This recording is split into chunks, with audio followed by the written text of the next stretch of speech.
Okay, everyone, there needs to be stopper covers on every single pull station that is at risk of being tampered with.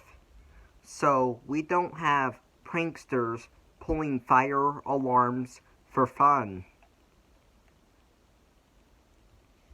Stopper covers have a little alarm inside the cover.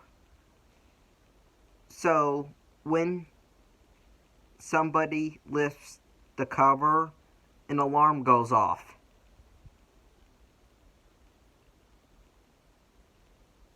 Now, not an alarm in the entire building, just right there. It is very obnoxious. So, when somebody lifts the cover, they are going to get this and they will get scared and they will walk away because somebody is looking at it.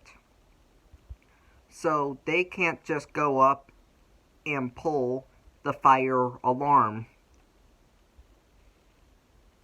Now, if there is a real fire, make sure you lift the cover and you pull the fire alarm. Only lifting the cover does not cause the fire alarm system to activate. The alarm on the stopper cover is there to prevent people from pulling the fire alarm for fun. Bye!